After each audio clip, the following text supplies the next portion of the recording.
Toblerone. Hindi chocolate pero yan ang tawag dito sa triangular scale ruler.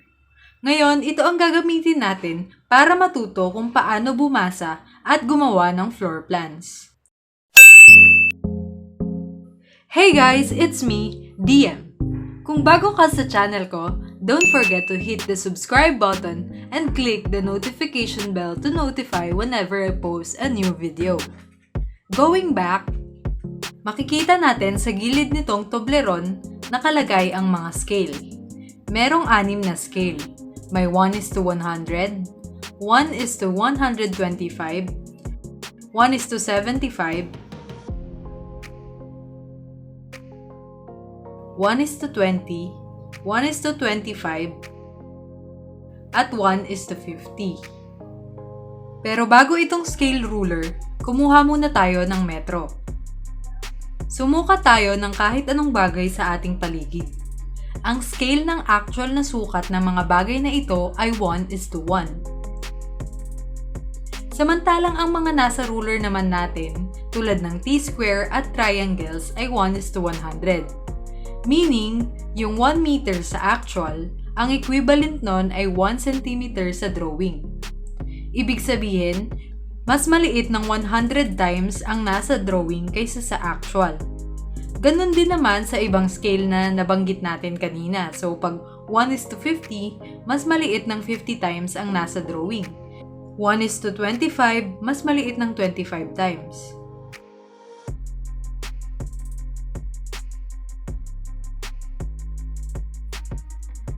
Makikita nyo dito na ang orange line ay ang 1 meter sa iba't ibang scale.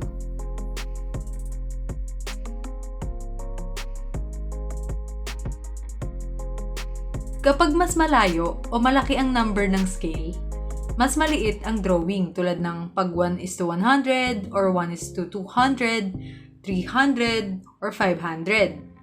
Kapag naman mas malapit kaysa sa 1 ang number ng scale, tulad ng 1:20, 1:50, mas malaki ang magiging drawing. Dahil hindi naman kasya sa papel ang 1:1 na scale, gumagamit tayo ng mas maliit na scale.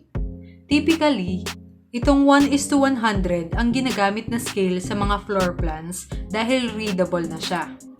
But there are instances na ginagamit ang iba pang scale. Dahil una, kailangan ng mas malaki na scale para mas makita yung detalye ng mga drawing. Katulad ng blow-up plans ng mga cabinet sa kitchen, mga detalye sa toilet, at etc. Pangalawa, maliit na scale dahil kailangan lang pagkasyahin sa papel ang buong drawing. Katulad ng halimbawa natin dito. This is 1:25 scale. Mapapansin natin na sakto lang ang drawing sa papel. Meron pang space sa gilid, maybe for dimensions. Samantalang ito naman ang 1:100 na scale. Makikita natin na sobrang liit niya at ang awkward kung ito lang mismo yung laman ng papel na to. On the other hand, ayos naman kung gagamitin natin ng scale na to kung buong spaces ng bahay ang ilalagay natin sa papel na to. So, paano ko nga ba nalaman na ayos gamitin ang scale 1:25 sa drawing na to? In short, paano nga ba gumamit ng scale sa mga drawing? Meron akong sketch dito ng bedroom na pinakita ko kanina. Pero yung process na ituturo ko sa inyo, pwede nyo siyang i-apply sa iba pang plans na gagawin nyo. Ang una nating kailangan gawin is to measure the boundary of the floor plan. Then, we can add a few measurements at each side for dimensions and annotations. Sunod niyan, kailangan alam natin yung sukat ng papel natin.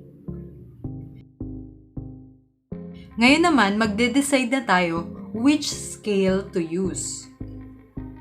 Piliin natin yung scale na tama lang, meaning sakto siya sa papel at magiging readable pa rin siya.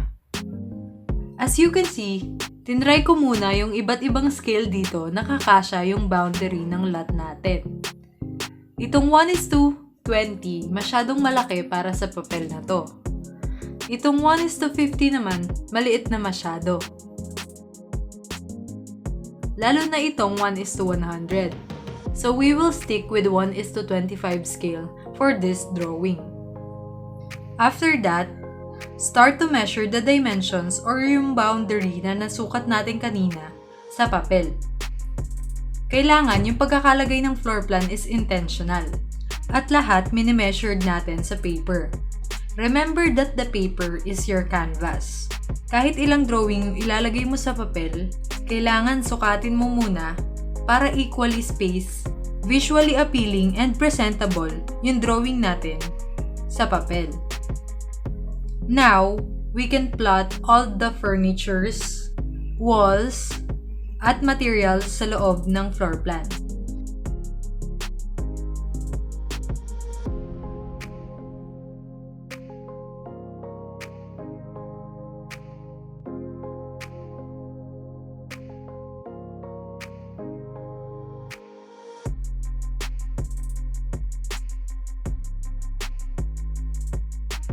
After nyan, i-trace na natin ang drawing using Unipin.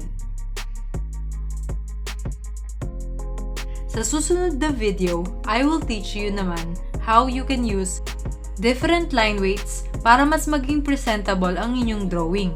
So stay tuned, guys!